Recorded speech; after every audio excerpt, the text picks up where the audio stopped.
how powerful would it be if there was a reconnecting, a reclaiming, a reimagining of Guadalupe? As Latina, Latine, Latinx, Chicana women, how powerful could that be for us, right? So this week's guest, famed Mexican-American photographer Amanda Lopez, did just that. As the time of this recording, she was just coming off of the heels of her show in Los Angeles entitled Guadalupe, Reclaiming Connection to the Divine. So with that exhibit, she was pushing back on the ideas of patriarchy via her work.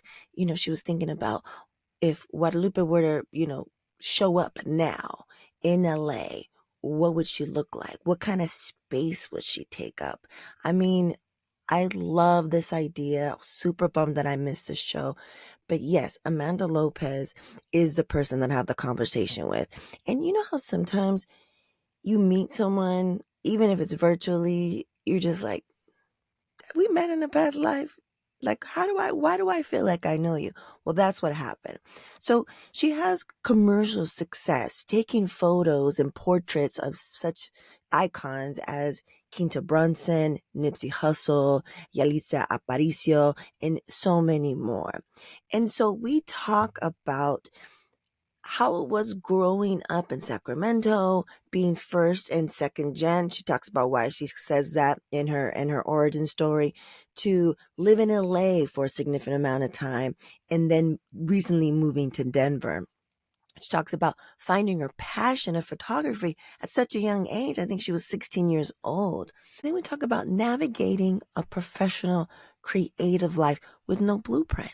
And I think that story resonates with so many of our listeners, viewers, because especially as, first gen folks, who was that? Who was that for us? I mean, and if we're of a certain age, maybe we had internet, maybe we didn't, so we didn't even have access to see anyone that looked like us that was doing the things that we wanted to do. So she talks about that. And how having support from family and the universe, signs, symbols, and clues that, she was on the right path, that let her know that she was on the right path, and so much more. But yeah, let's get into it. You have such a good broadcasting voice. Oh, thank you. You do. I love your voice. I was listening to some of the past interviews. I'm like, God, your voice is so good. Like, you're meant to do this, Thank you, because I hated my voice forever, but everyone's been telling me this. And so I was like, okay. No, you do. Here I am. You have a good broadcasting voice. It's awesome. Oh, gracias. I really appreciate it. Well, let's start it off. Amanda, thank you so much for being here. I really appreciate it. I just recorded a video that I'm going to be posting later where I'm anticipating this conversation.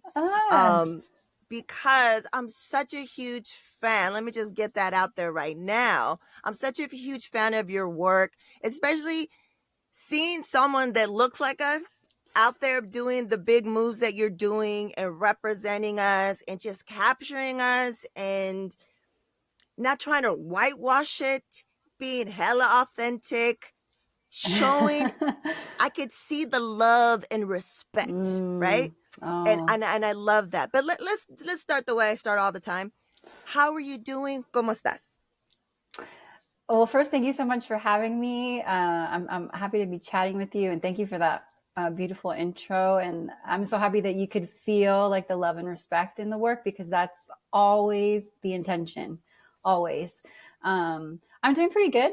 I feel like I am entering into like a new era of my life where I'm seeking some more peace and balance and stability. I've been going 150% like most of my adult life, like from 15 or 16 years old when I started working till now.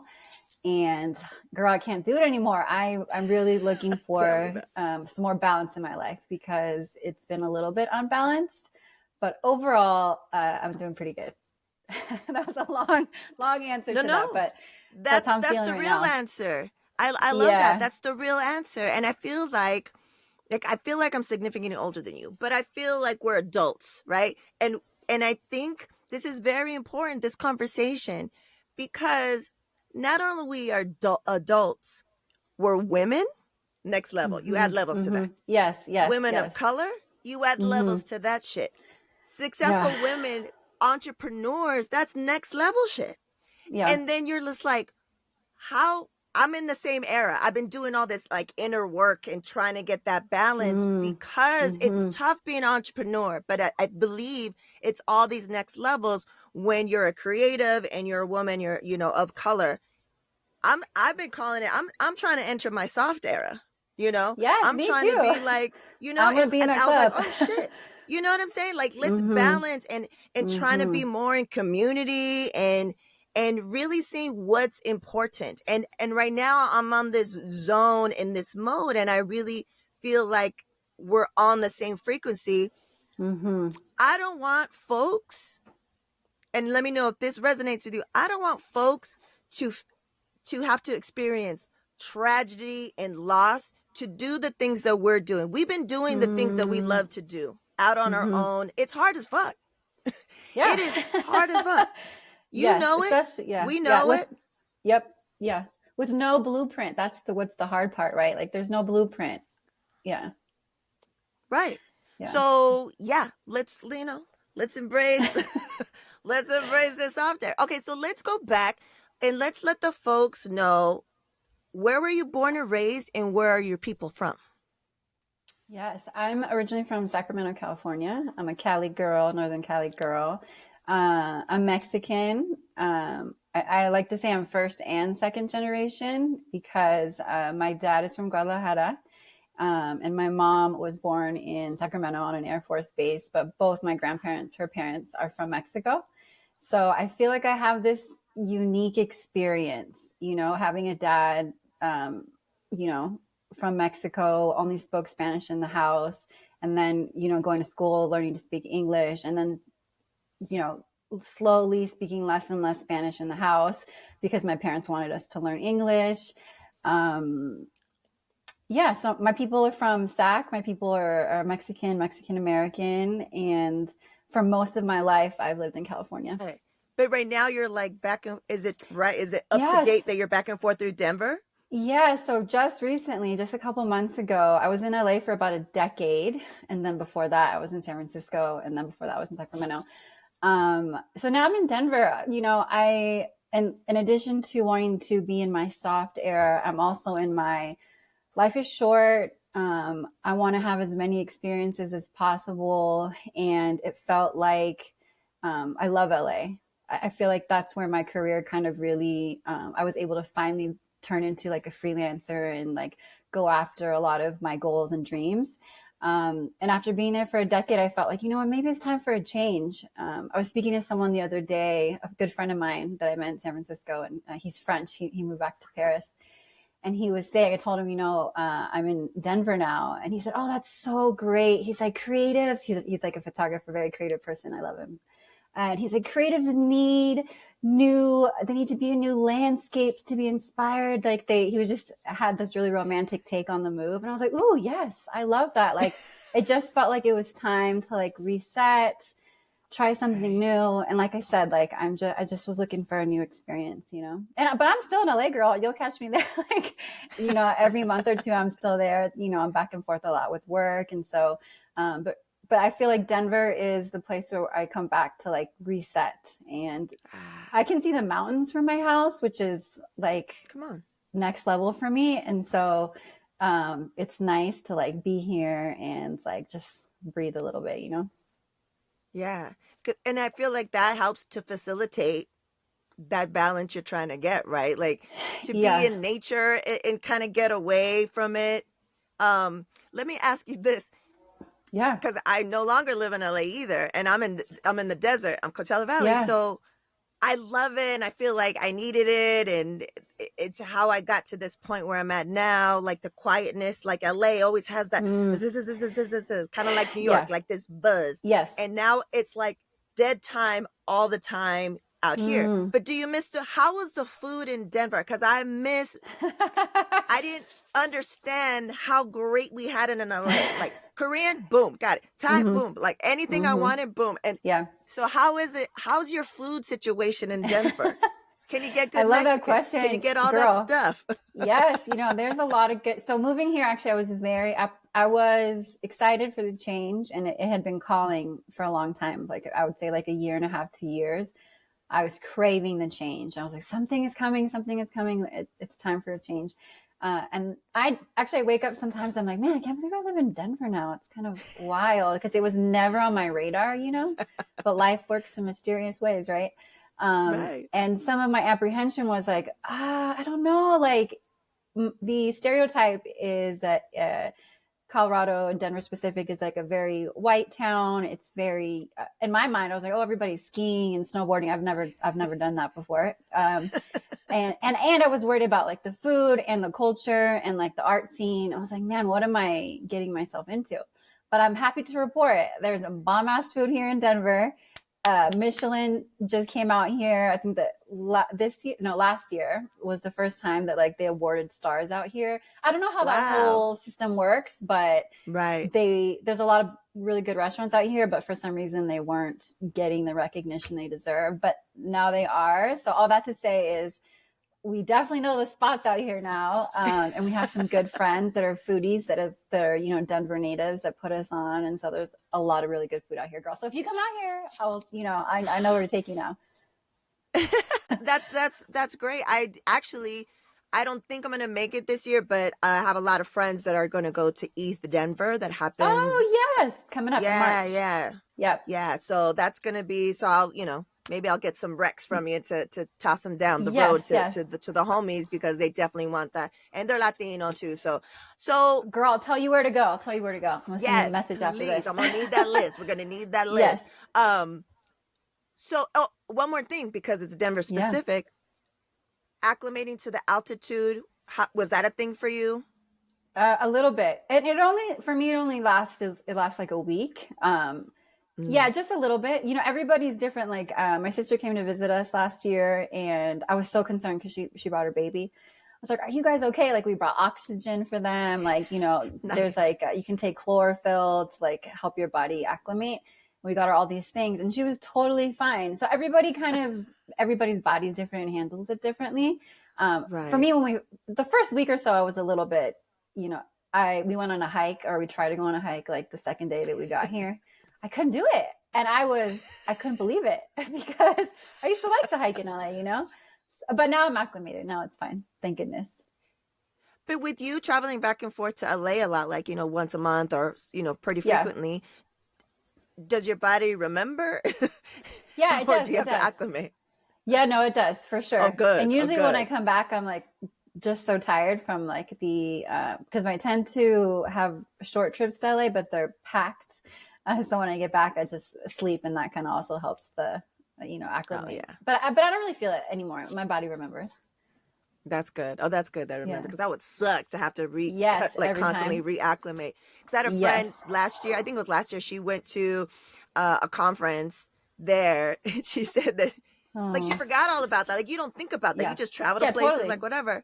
And she was like, I couldn't do anything that first day. Like it was like a wipeout. Like I could barely do anything. It took her she said about a day, and I was like, oh shit, that's like something you have to think about when you travel to Denver. But I'm super happy, Amanda, to hear that you found some peace, a peaceful place, that there's bomb ass food. You got the connects. Michelin recognized spots. Like I love that. You need the food. You need the food as part of the experience. Yes, there's a bomb pozole place here. They just got like a Michelin bonnet. So not a star, but like recognized. But it's bomb.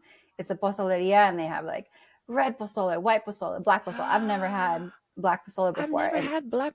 Yes, how is that? It's dope. God. You're making my mouth water. But it feels like home, because that's like, my mom and my grandma like used to make pozole, and like when I have a bowl of pozole, it's just so comforting, so it's nice to have that here. Yeah. Sign, symbols, and clues that you're in the right place. It seems like it. Like feels good. Your people, there's hiking, there's some food. Like that's. So how long have you been there now? Around? I mean, officially, we just got a place out here in October. So officially just a couple months, Felicidades. because for like a year, we were back and forth, a little wishy-washy. The plan was just to come here and like almost have like a sabbatical. We're like, okay, we're gonna go to Denver for like 3 months, and we'll be back in LA. And then we just kept adding, okay, another 3 months, another 3 months. Oh, let's see what the winter's like. And then yeah, and then we're like, okay, what are we really trying to do? And it included, having some stability. And so it felt like a good thing to do, at least for now. Yeah. It sounds great. Yeah. Well, I'm really happy for you. Felicidades. I mean, to get a Thank place you. and have that, and sounds like you did your due diligence. You did the recon. Like, what can we do the winters here? Like, Yes, I think that's exactly. great. Like you're a Yep. Cali girl. Girl, I was That's different. scared. I was scared. I was asking everybody, because we came out here in like the summer, and at that point we didn't think we were going to stay the winter. But once it became clear we were going to stay, I was asking all of our friends, because my partner, his best friends live here, and so I was asking them. Oh, I was perfect. like, "How do you like? What kind of boots do I need? What do you recommend? And honestly, like, I am shocked, but actually I really like winter here. And I'm, What? acclimated, and I got my boots, and I'm good to go. That's amazing. That's fantastic. I'm so Yeah. happy to hear. So going back to your story as a photographer, you mentioned you've been working since you were really young. What was the moment in time that you can remember, the earliest moment when it clicked, it was your root, and you're like, photographer? Hmm. Yeah, my earliest moment, I always say I'm lucky, because I went to a art high school. And so like at my high school, you could take your elective, could be like radio, like you could literally have your own radio station at my high school. You could take Nice. ceramics, you could learn how to build cars, like, and one of those things was photography. And I always liked art. I wanted to be a painter when I was a little girl, third grade. I was like, oh, I'm going to be Da Vinci. I'm going to be, Van Gogh. Like, I really thought I was going to be a painter. Um, and then in high school, 15, 16 years old, I took the photo class, and it was the first time I remember feeling really happy. Like, Ooh, of course, happy in different moments in my adolescence, but like a joy that I hadn't known before, like being in the right. dark room. I was like, oh my gosh. And then I realized that you could study it. And I was like, oh, shoot, this is it. Like, I want to have this feeling forever. And so young, yeah, at 16 years old, knew that I wanted to kind of pursue this. The question was, though, for me, like, how? Because like we kind of talked about it earlier, like there is no blueprint. No Right. one could tell me how. My family was supportive, but they didn't know how I was going to make money. I didn't know how I was going to make money. I just knew that Right. I like to do it. And then I went to school in San Francisco, went to San Francisco State, and took, photo classes there, and majored in photography, and just like learning as you go, little by little, just taking the next step, like trusting that the next thing I do is going to lead me to the place I want to go. And so just little by little, keeping at it. And throughout the years, I've been lucky, like these different doors have opened, and Right. just things that I never even dared to dream, never even thought I could do. Again, because I didn't see it, I didn't know anyone who was doing what I wanted to do. But now because the internet's so awesome, like you see so many folks out here chasing their dreams, and like I love that. Mm-hmm. So I'm happy, you're here, but it was interesting that you started at such a young age. You pursued it and continued in college. And that's kind of like this crazy time when it shifts and changes because you're on your own a little bit, like on your own a little bit. Yeah. Yes. And Uh-huh. you always loved it and you love the process because I feel like, oh, I want to be a photographer. I just want to take pictures, but I don't think people understand, especially, I mean, now it might be different because they could start off on digital, right? But Mm-hmm. you're starting out, we're talking about film, kids. We're talking about Yes. developing your own stuff. We're Yeah, that talking was my about, first camera. Yeah. you know what I mean? Like all that stuff. Yeah. When you graduated college, did you have a job? Like what was your first, like a photography job, or were you like freelance from jump? Like what was that transition like?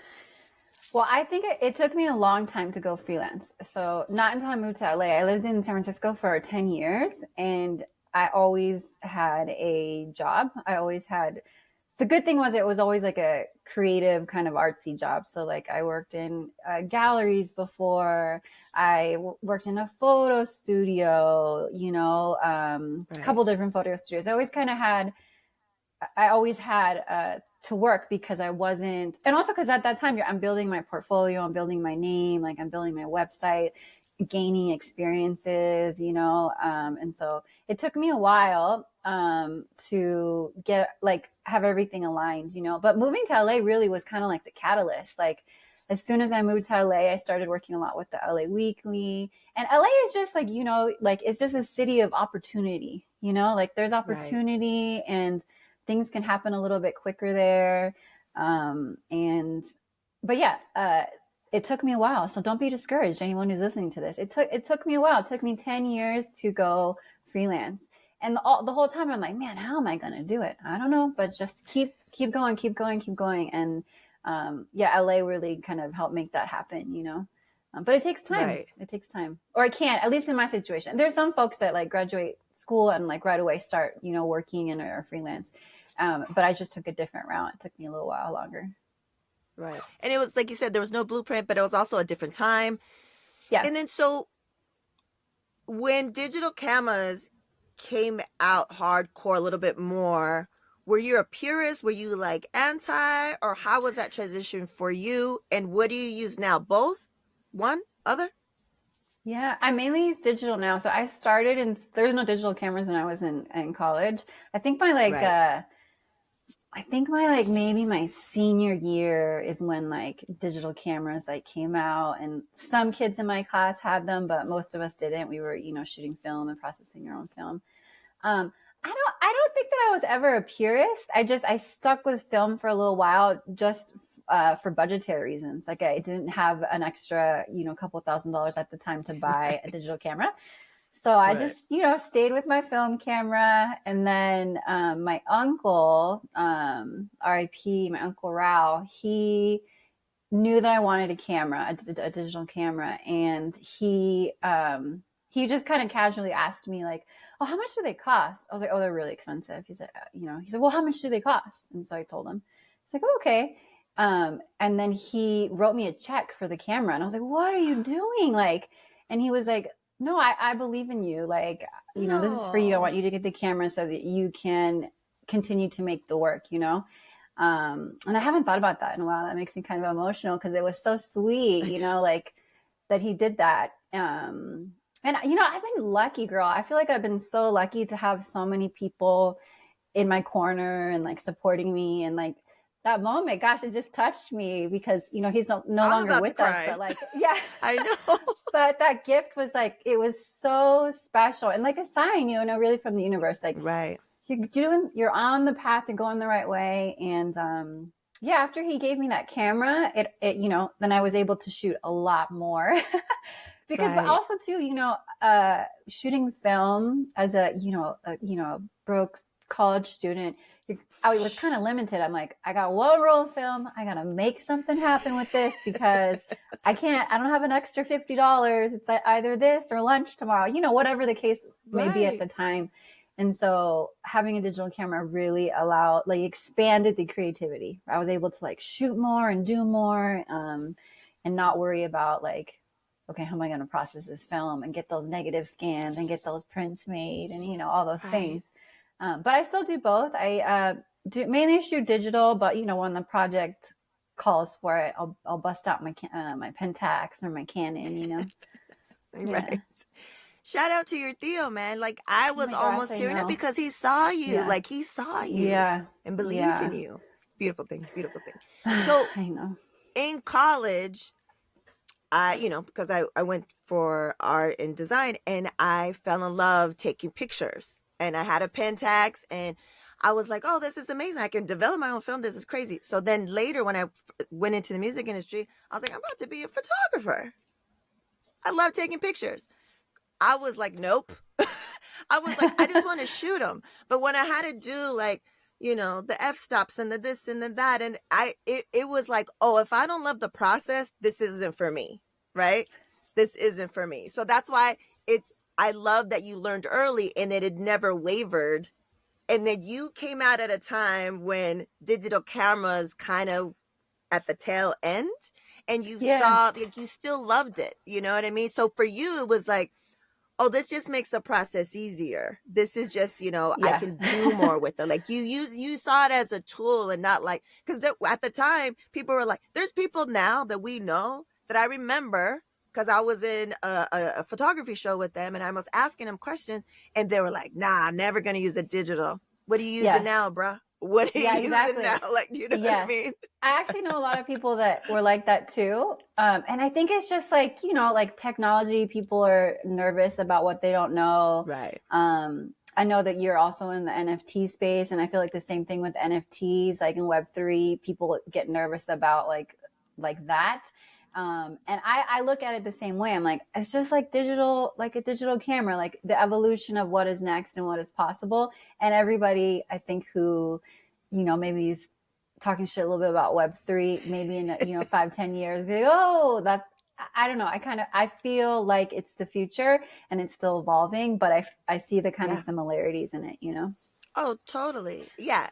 And it's great. Like, I love that you know, I've always been a fan, but then when I entered that space and I saw you or a part of that space, I was like, yes, like I need to connect with her. Like how can I do this? So this is Yes. fantastic. So moving forward, like when at the time of this recording, we're coming off of the heels of the closing of your show, Guadalupe, Reclaiming Connections to the Divine. Super bummed that I wasn't able to make it to LA to see it, but what I saw from your socials and everyone else's looked amazing. Could you tell us and talk to us a little bit more about that body of work and the connection to the title? Because I love it. Yeah. Well, thank you so much. That body of work I've been working on for a long time. Like I said, I'm Mexican. I grew up in a very Mexican household, and so we were very Catholic growing up. And Our Lady of Guadalupe is a Catholic saint that I just always saw and was always around, and ultimately, like, always inspired by, even if at moments it was like subconscious. Gracias for listening or watching Word to Your Mama. I have a unique cross-section of guests on here because I'm a purpose-driven creative consultant who thrives at the intersection of creative innovation, technology, and community impact. There are a few ways we could work together, so check out ritzyperiwico.com to learn more. And I was a part of an art show in Los Angeles, maybe like, I can't remember now exactly. I should probably look up the date, but we'll say like 5-6 years ago. And the show was called The Politics of Womanhood. And so I was asked to make a piece for the show. And I just kind of sat with the idea. And what I realized was that Our Lady of Guadalupe has been such a influence in how I think about like what it means to be a woman. And when I sat with it, some of those ideas didn't resonate with me anymore. I'm like, I don't know, like, just growing up in like a conservative household where even though our family, it was very matriarchal and that my grandma was ahead of it, we were also, patriarchal thought was very much how the family was run. Right. And so Guadalupe to me is kind of is like pushing back against those ideas. And, I know you had Chaco on your podcast, Oh, and he yeah. said something that I love that he said, like, cause he grew up in a religious family, and I think he said like someone else had introduced him to the idea of like Jesus was his entryway into spirituality. And I love that because Right. that's how I feel about Guadalupe. I was like, she was my Right. gateway to connecting to myself and reclaiming. That's why the title Reclaiming Connections to the Vine is part of the title. Shout out to the curator and Alani who helped make that kind of connect those dots and came up with that for us. But really, the show is about kind of pushing back on some patriarchal bullshit, that just doesn't work for me anymore and never did. But I feel like as I'm entering my soft era, that Yes. I'm just not. I don't want to. deal with that anymore. You know, I'm over that. and Right. and reclaiming her and what she means to me. And what she means to me is she's like an embodiment of Mother Nature. She's a badass. Like, but when you look at Guadalupe, like just like the image, she's like looking down and she's completely covered. And I started thinking about like how that, for me, I was reading it. I was like, oh, you have to be quiet and covered and humble and, you know, like all those things to be a good woman. And I was like, no, fuck that. And so Guadalupe Right. is like, is turning that on its head. And if you know, people can check out my website to see some of those images. And I in some of the photos, I like reclaimed her and reimagined her. I was like, okay, well, what would Guadalupe look like if she came to LA? Because I made a lot of the work in LA right now. And she would be a Right. badass and she would be wearing Nikes and she would be showing some skin and she'd have all her gold jewelry on and unapologetic about it. And so the Right. project is all of that and ultimately like just like a really healing thing that I needed to like get out of my system, I think, to enter Right. now my soft girl era, you know? Right. So she's all of those Welcome to things. the soft girl era. Yeah, no, it looked amazing. I also loved, you know, the reels after the fact that you put together. It seemed like all the things that you mentioned, but also this show seemed to be I don't know, like from afar looking out, looking in, it looked like it was closing and opening of something for you, because you had Girl, like the yes. cleansing, and it looked like, Oh my I'm gosh. gonna Yeah. shut this down, I'm reclaiming this shit, Mm-hmm. I'm entering Mm-hmm. this new era, let's go. I love that you picked up on that because that's kind of how it felt like to me too. Like, shout out to Altura Gallery. They hosted the exhibition. That whole team is amazing. They've created such a beautiful space. It's a team of like creatives and artists and musicians and just people who've created this space for the community. And I'm Love grateful that. that Guadalupe was able to be sharing on that show. I'm grateful again to Nalani who curated it. And yeah, that's really what it felt like to me. I'm so pleased that you picked up on that because it felt like an end of an era, and I don't even think I could articulate that at the moment, but at that time I should say. But it felt like, yeah, a closing of something and a rebirth of something, and I'm Yeah. figuring out still what all of that looks like. But yeah, it was really special. We actually the woman who did the cleansing, her name is Claudia Mello. She's Nalani's mom. Nalani's a photographer and curator, but she's also a healer. And her mom have Botanica Mello, and they do a lot of beautiful community events like healing circles and sound baths and just like a lot of like healing events for the community. And I've actually done a lot of generational and trauma work with Claudia, her mom. And so it Oh, felt really beautiful. fitting to have her there and to do a blessing. So she blessed this Yeah. phase and then like cleansed anyone who was open to it. And yeah, it was a really beautiful night. And yeah, it was exactly what you said, like an end of something, a beginning of something, and a reincarnation of something still to be determined. Right.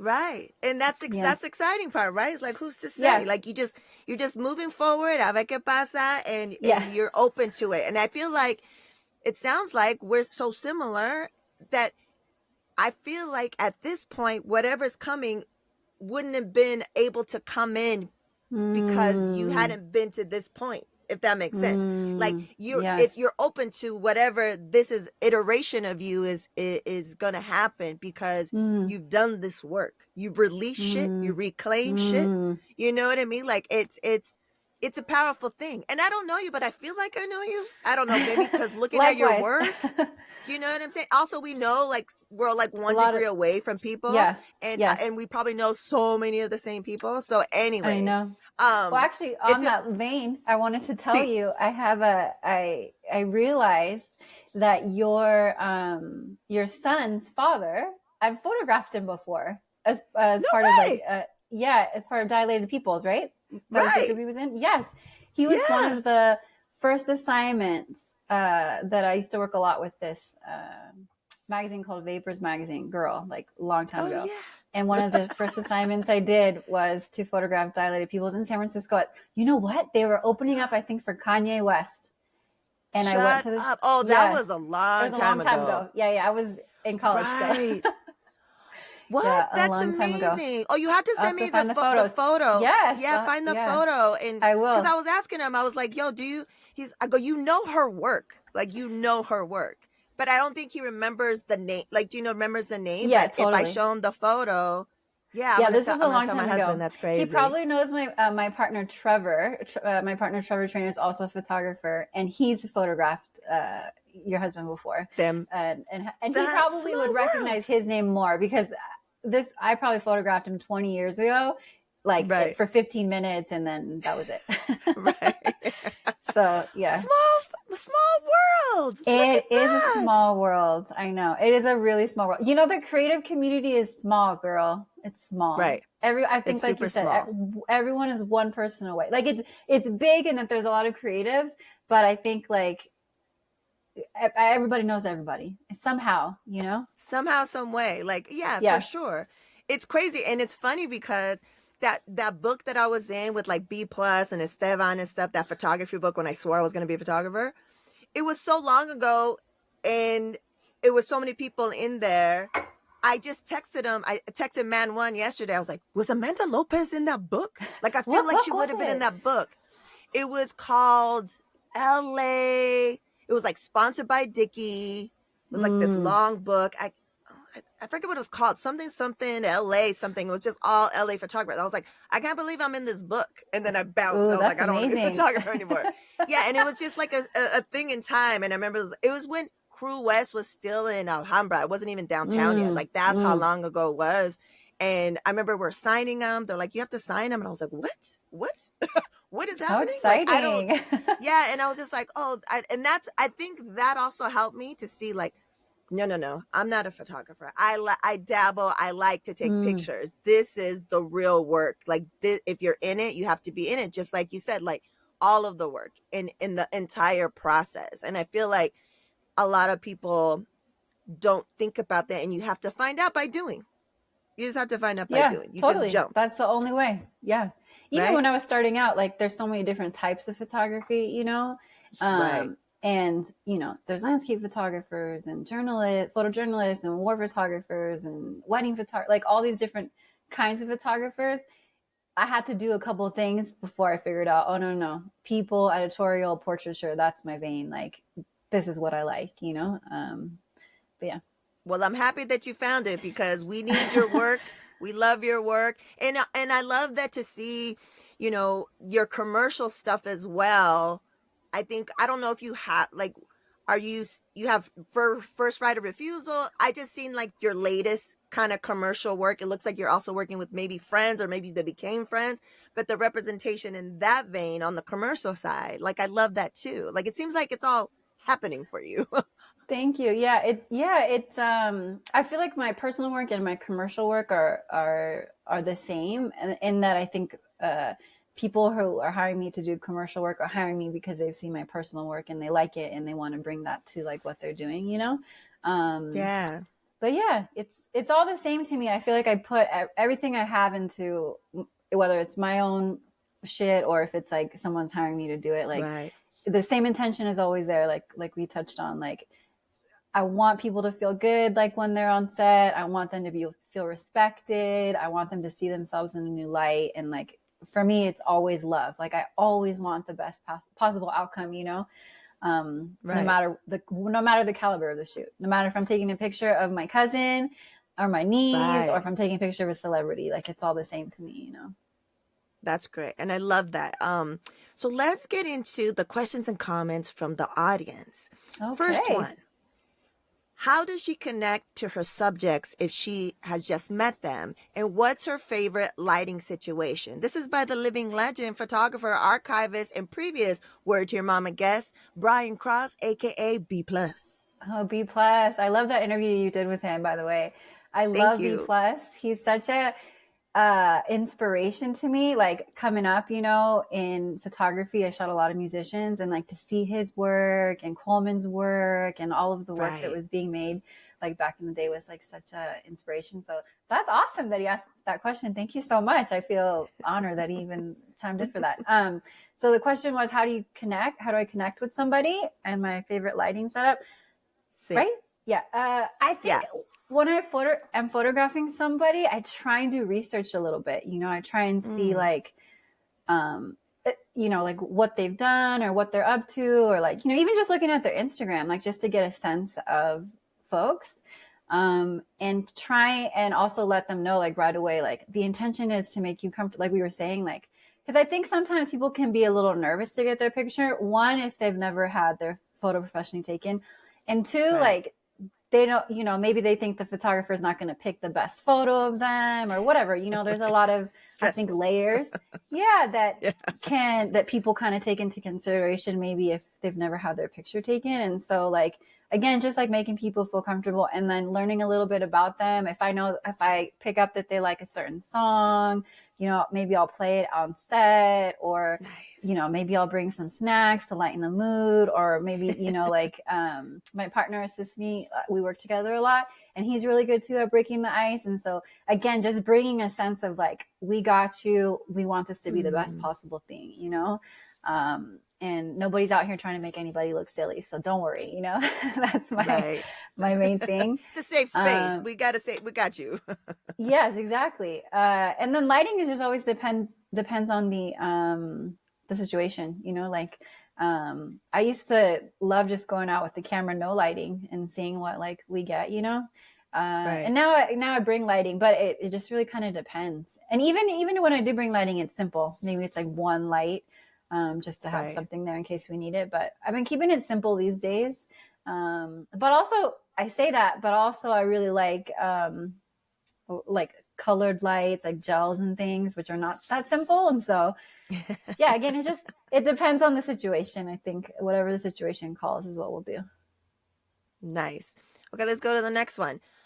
Amanda, amiga hermosa. I just love Amanda. She is so talented behind the lens, makes you feel comfortable bringing out the best in you, then capturing it in a photo. I also love that she's into organic, non toxic beauty, which is how we met. I would like to know if you could ask her, if she could ask her future self. Oh, no, sorry. I would like to know what she would ask her future self in 5 years. And she says, un abrazo de Ivan Hernandez, Decide Balance, who is also founder of Decide Balance, who is also a previous guest on Word to Your Mama. Oh, Yvonne, she's so sweet. I love her. We did meet in the kind of clean beauty industry. We met at an event in LA at a mutual friend's esthetician, like spa. Um, and she's so awesome. I love her. What would I tell my future self in 5 years? What would Is you that what you're? ask your future self from five Oh years my in the gosh. future? Oh my gosh. What would I ask her? Okay. I'd ask her, how's it going to turn out, girl? How's it going to turn out? Gosh. I feel like I'd ask her that and she would say, it's all going to be all right. You know, it's all going to be all Right. right, whatever the situation is. I don't know. I think that's probably what I would want to know. But also part of me is like, wouldn't ask anything, you know, and just, because I feel like it might like, I don't know, might change whatever's going to happen, you know, to know Right. what's going to happen, you know. Alter the timeline or something like that, like mess it Something up. like that. Yeah, yeah, yeah. Like some movie or something. Yeah, I don't know. I don't know that I'd ask her anything right now, but I sure as hell would want to ask her, like, oh, how's it gonna go? How's it gonna turn out? You know? Right.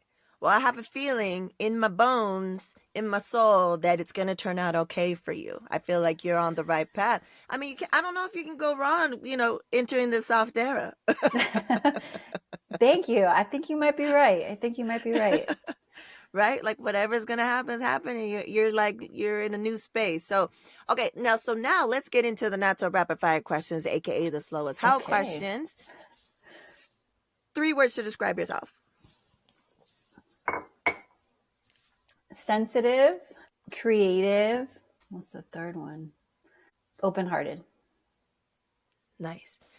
And thinking about the type of photography you do, especially, portraitures, especially on the commercial side, and even in your personal work, you said you're sensitive, right? I feel like all photographers that do that type of work, you guys really have to hone in and like zero in on the person to try to get the best out of them, like to make it a safe space. So you're kind Mm-hmm. of like a counselor, kind of like a hype man, like a hype person, right? I feel Yes. like you're just like, Yes. okay, what's the best way to get, like, you're always seeing people in such a vulnerable state, right? Mm-hmm. Like, Mm-hmm. because I hate taking pictures. And lately I've been around a lot of photographers and have to take pictures, and I'm trying to find out how to be okay in my skin. But I've Mm-hmm. noticed that the best pictures are with photographers that are like, they're like psychoanalyzing me. they're like they're like zeroing in and being like, well, let's do this, and then they can get something out of me. So do you feel that way? Like you're like low key a therapist? I feel like a hype woman.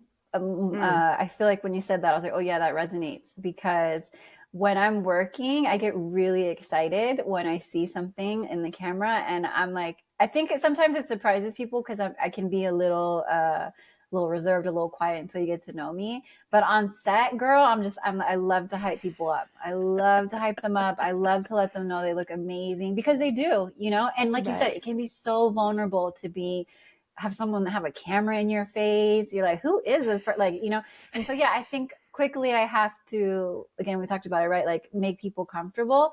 And yeah, more than therapist, I would say, like, because usually I don't have a lot of time with people. So more than Oh, therapist, I would see. say I'm a hype woman. I'm like, okay, Yeah, you got to we're get going to them be there. best friends for the next, however much time we got together. And we're going to make something beautiful. And we always do. Right, right. Okay, so what's the best Excuse piece me. of advice you've ever received? I thought about this, and the best piece of advice that I ever received. I'm gonna say a couple of things if that's all right with you. Yeah, yeah, for Um, sure. is anything is possible, and once you believe that, anything is possible. I think for me personally, I had a lot of limitations on what I thought was possible for myself, and once I realized that anything that you want to do in this life, it can happen. So just I don't know, reminder to anyone listening in, and if that Right. resonates with you and you need to hear it, like, girl, anything can happen for you. And second, a friend of mine said this to me kind of in passing, and it was no te dejes.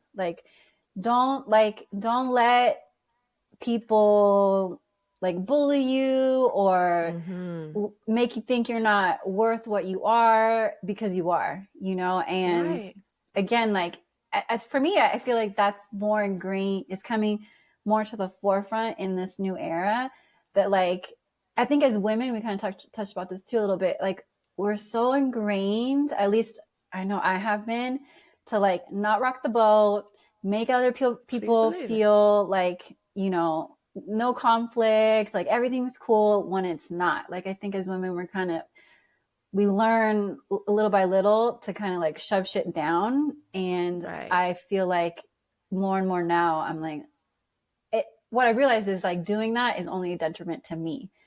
Like Right. being, not saying how I feel, or, not saying something when I know something is wrong. That shit eats me alive. It doesn't do anything to the other person, right? And so it's better to like just get that shit out and no te dejes. Like, Right. No te say dejes, no what you te got to say, dejes. speak your truth, like keep it Right. going. So those two Right. little things have been on my mind and what I would share with other folks. That's sage advice. That's everyone should know that. And I'm sure there's a no te dejas in like every language and every Yeah. slang in every neighborhood. There's like, you can reiterate that in whatever, Yeah. whatever capacity. But going back to, the first one, I feel like it's all connected. Mm-hmm. The reclaiming of things, the Mm-hmm. opening and entering new eras, that anything is possible. I'm in a place where I've been doing this shit for such a long time solo, But because I keep evolving, because what I'm doing, it keeps evolving, and because I'm human and my brain is going to do what it's going to do, my brain is telling me like, no, you can't, like, but I did all this shit. Like I don't know if it's like that for you. Like, it's like I'm entering new eras and new levels. And so it's scary, but I forget that I did this. And I don't know if that's something that is happening to you. It seems like it's happening to a lot of us right now because we're entering new spaces again. But we've done this, and it's like we're trying to remind ourselves that we've done these hard things already, or these scary things, or these new things. And so the anything is possible, I feel, is like an ongoing practice, even for those of us who have done the anything is possible already.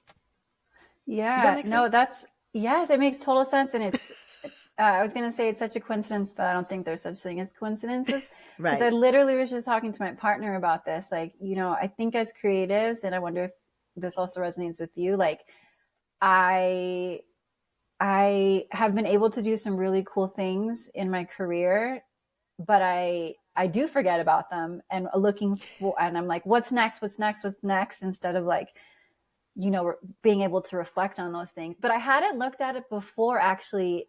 What you just said is I really like looking at it as like, oh, you've done hard things before. Like, I hadn't really looked at it through that lens. And I really like that because it just reiterates like how strong we are, and how much, Right. we have to overcome, and we do overcome, and so Right. I think that that's really important, and I love that you mentioned that. Yeah, because the patriarchy is like ingrained in us, and it's tough to shake Mm-hmm. that out, right? And Yes. and white supremacy and all that stuff. And so like the decolonization of everything that we do and all the different aspects of our life, that's a practice too. And I feel like it's like this last remnants, like I don't know. It's very Mm. fascinating to me. It's also very fucking frustrating to me. Because I'm like, Yeah. yo, I've done this. Like, what is the holdup? And it's just like, oh, it's safe. Like, you've done this shit. It's just a reminder. So, anyways, let's go on to the next question. Song that you need, a song that you play when you need to get hyped. What's one of your go tos? The song that, like, when it comes on, it immediately puts me in a good mood is Suavemente by Elvis Crespo. Like, when I hear that song, I'm just like teleported back to like my childhood, and like hearing it at a wedding and like everybody dancing. Like, that song like really makes me happy. But honestly, like, I love that song, and like any like I love reggaeton too. So like when I hear a Right. reggaeton song, that like gets me going and makes me happy. And then if I can share one more, my ultimate kind of, See. I always heard it at weddings, so it also makes me happy, or like quinceañeras or baptisms or whatever. Is Luther Vandross "All My Love"? Like, when I hear that song, I'm just like, Right. oh, it's like so good, It makes me happy, Like, it immediately puts me in a good mood. In fact, we were just at an event here in Denver last weekend, celebrating like the 3rd anniversary of this wine pop-up that happens here. It's called Vino in the Trunk. And that song came on at the bar, and I was just like, oh, transported. It's so good. It makes me happy. I love the power of art, and especially music, Yeah. because it could take you Yes. exactly to those moments, and it could shift you. Yes. Like, there was a thing like, what is someone posted somewhere, what's the music that can totally shift your mood? And I was like, I can be depressed as fuck, but if there's a dance hall Yes. Oh my reggaeton, God. Dance hall. Yes. reggaeton, because they're in the same vein, they're part of the Yes. same Yes. family. Yes. Salsa, dancehall, reggaeton, Yes. forget about it. I could be Yes. crying like Yes. dirty, and I'll at least do a little shoulder, Yes. right? Like depressed as hell under everything, but just a Oh my little shoulder. Like God. it's like I love. It's Yes. so powerful. So, anyways, Yes. your song, and if you want to toss me después, if you want to toss me like one of your current like heavy rotation reggaeton Okay. songs, right? I will. Send it to me, because I'm gonna add it to the Word to Your Mama guest song hype, whatever. I mess it up every single time. The playlist, and I put it to the top when your episode drops. And Cool. I think you are for sure the second, maybe the third person to put Suavemente Oh, Elvis really? Crespo Yeah, I on there. think Yeah, so yes. it's a good one. It's a That common one for song. sure. That song is like a gift from God, man. I swear that song is so good. I wonder how much he. Well, I don't even know if he has what rights he has, but damn, whoever has the Girl, publishing rights to that, they're making bank because that's everywhere, so and much it's so money. intergenerational. Like, you Yes. know, like the Yes. Supernatural Bear, he knows that song. People Yes. younger than him know that song. Like Yes. it's like the song. Okay, so the last question, Amanda, what will Uh-huh. be your legacy? What will be my legacy? I feel like I've been thinking about that more and more lately as I get older and, enter this Right. kind of new era. And I think I hope that my legacy is that I leave a body of work that can inspire young Latinas. Like coming up, I didn't know a single Latina photographer, like not one, until um, my high school teacher introduced me to a Latina photographer. And then it wasn't until, the internet and I was able to see, oh my gosh, there's so many of us out there, but we're just not getting the representation or the opportunities that other folks are, And so I hope my legacy is one of inspiration to a younger generation that they can do it, that anything is possible. I hope that's what they pick up from the work. Right. No, you're there. It's already there. You've already built the legacy. Your shit is out Excuse me. there. I'm sure you've inspired so many people already. So, Amanda, let the people know what's next for you. Anything that we've mentioned of yours is going to be in the show notes, but let people know how they can find you, anything coming up, where to look out for, all that good stuff. Sounds good. Well, folks can look at my website to see my work, amandalopezphoto.com, or I post more regularly and more recent stuff on my Instagram, Snapshot Lopes on Instagram. And, for folks that missed the Guadalupe exhibit, I'm bringing it back this year. I'm going to show it in my hometown of Sacramento in December. What? Yeah. And so for folks who missed it, they can, make a little trip to Sacramento and they can see it. It's going to be at Timeless Thrills, which is a really amazing creative space in Sacramento run by a husband and wife team. And I'm excited to bring the show to my hometown. And, I'm born and raised Wow. in Sacramento and, my whole family is there. And so that's going to be a really exciting moment for me. That's going to be hella special. That's going to be next level. You're going to be crying. It's going to Girl, be I already tears. know. I already know. I'm sensitive, so I already know. It's gonna be an homage to my grandma. She's my Oh my original Guadalupe. goodness. Yeah. Oh my goodness. Well, December, let me know what, do you know the dates already?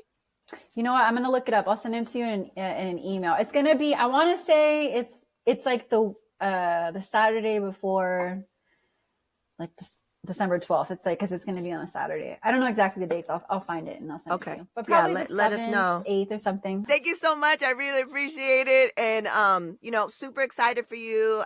Thank you for the representation, not only of yourself doing what you do, but like I said, capturing our people, our communities and other communities like this. And I think it's so super important. The love and respect is something that we need to continue. And I know for a fact that you have inspired so many people. You inspire me just to see myself in all the Mm. iterations. So it's a beautiful thing. So muchísimas gracias for your time, for what you Oh, thank do, and for you. being on Word to Your Mama. Thank you so much for having me. It was great chatting with you. Awesome. Do-do-do-do. Shooby-doo. Yeah. There you have it, folks. Amanda Lopez. I think we made another life, another lives, another timelines. It's so fascinating when you meet someone that you feel like it's like you've met before. It's especially when you're a similar frequency and going through similar things. It's like a reflection of yourself. And so that's why, without being physically in the space and seeing merely seconds of her show, I was like, I don't know, but this is what I'm feeling. This is what I feel is happening to her. And she was like, yeah, I can't believe you picked up on it. And it just shows the fact that, things are meant to be. I'm so excited to hopefully finally meet her in person. And how crazy small world is that she took, one of her first assignments, her professional assignments was take picture of dilated peoples. Small world. Didn't even know. It's crazy. So yes, I hope you've been enjoying this new season, if you will, of amazing, fantastic, fantastical, fantabulous guests. We had nothing but females that are bringing so much to the culture, to impact. Last week's episode, if you didn't listen to that, super important for any woman and any man who has a woman in their life, which they do because they all got mothers, to understand perimenopause and menopause. I mean, we bust myths. I learned so much from that conversation with Dr. Kat Brown, who is the medical director of Winona. So if you haven't listened to that, put that on your list, put it in rotation to either listen to it or watch it. And so, I'm pretty exhausted. I'm on the heels. I'm about to go to the first Coachella that I've been to since pre-pandemic. If you don't already know, I used to work at AEG Presents, AEG Live. Golden Voice was, one of the companies. So I also did artist relations for Coachella, Stagecoach, and some other the festivals, like one-off festivals. So, I used to go all the time. And the last one was, I think, 2019. And then the pandemic happened. I was supposed to go last year, but when I got back from NFT NYC last year, I got COVID for the first time ever in life. So then I wasn't able to go. And so this time I was like, oh, I have to go to New York again. I came back, I got sick, but I wasn't COVID, knock on the woods. And then, I was able to get over it. So our niece, Anna, is flying out tomorrow, and then I'm taking her to her first ever Coachella, and I think it's pretty empty. So I'm super excited about that. But so I've been ripping and running. So we had this opportunity, this great opportunity. I'm also part of the Women of Web3. We're the women that spoke at the United Nations last year, 78th annual Science Summit. And we had an opportunity to speak to Epic Queens group of young women in Mexico City that want to learn and be more involved in Web3 emerging tech.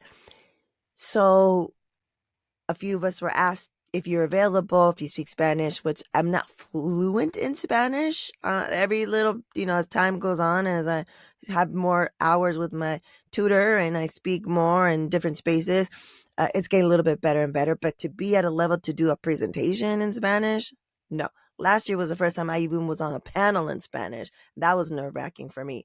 But I did it because the mission is bigger than us, right? Because I was like, well, this is for young women that are in the space. If they see someone that's trying no matter what, maybe that will inspire something. So it was last minute that I had to do the presentation. I was like, oh, I can't just go and talk. So I did a whole presentation, a Google Slides situation. I was super nervous and, who's to say? But also in my presentation, I said, as you can tell, Spanish is not my first or my second language, but that doesn't deter me from advocating for our community. So if I have this opportunity, I'm going to take it. I'm going to show the breadth of Latinidad. Like, I'm American born, but I'm still connected and we're still part of each other's communities. So anyways, I'm so happy that I did it. I'm so happy that I didn't like chicken out and be like, well, I can't do it, my schedule. No, I made it happen. And it was so rewarding to see. I mean, a lot of people had their camera off, but there were so many people, like 2 pages of the Zoom. It was virtual, of course. And to see some of the women's faces when I was speaking, when Wildy, when Sandy, when Anana were speaking, and just, nodding their heads. And, I think we all try to approach it from telling our story, our origin story, why we got into this space, but also why it's important, why they need to be a part of it. And we need them. And it was just, I had to leave. I was there for an hour and a half, almost 2 hours, but I had to leave because, mama duties. I made dinner, but then I had to finish it off. So I left maybe right before it was the wrap up, and it was like questions, the Q&A part. But Sandy was awesome enough to record it. And so she captured it. And they were also filling me in on WhatsApp on what was happening. But, you know, some of the women that were there because of the NFT that was sold from our appearance presentation at the UN that the wonderful Anana and a lot of other people worked on. And the sales from that, we had the option of, dividing up the money, keeping the money, or giving it to giving it back so that we can provide scholarships to young women in Mexico to be in STEM. And so we all did that. And that this was like the fruits of our labor, that there were women in there, young women in there that were recipients of this scholarship. So Sandy has a video that she took of one of them that was a scholarship recipient saying how much she enjoyed and was inspired and was felt blessed that she was in these spaces hearing our stories. It's just like, that's why it's worth it. That's why it's worth it. You know what I'm saying? Like, we're trying to change the game here, and with Word to Your Mama, amplifying diverse voices, all of us collectively being in these spaces, amplifying diverse voices, trying to make it more diverse and inclusive. And the new podcast is coming out this summer, Emerging Tech Journeys, where I'm amplifying diverse voices, emerging tech. I mean, it's all worth it. That's all. It's all worth it. Like, hearing Amanda's story, it's all worth it. She never gave up. Just hearing the stories that we've heard this entire year, it's just like, I don't know what I'm doing. No one's telling me. No one's showing me. I'm just going to keep on going and keep on moving. That's all we could do. But now we're trying to make it so that maybe there's no exact blueprint, but there's people that can help you along the way, that can support you, all that good stuff. Anyways, thank you for supporting this podcast. You know all the ways, all the free ways, especially as you can, leave a review, put the stars, do all that stuff. And, tell your folks, tell your peeps, tell your friends, buy something from the store. Was I wearing this last time? I feel like I'm wearing the same thing every time I do these intros and outros. Who's to say? But, you get the gist. That's in the stores. Still looking for quality V-necks. Once I get those, I'll definitely be up there. But yeah, muchísimas gracias. Let us know how you're feeling, what your thoughts are, and don't forget to subscribe to the YouTube channel. Let's get those numbers up. Let's as I like to harass the supernatural bear by letting them know. I call it the YouTubes. I put the in front of it. Cringeworthy. He loves it. He hates it and he loves it. Shaking his head today when I was like, he's like, you said the YouTube? I was like, yeah, the YouTubes with the S. That's what I do. But anyways. All right. As always, we reap.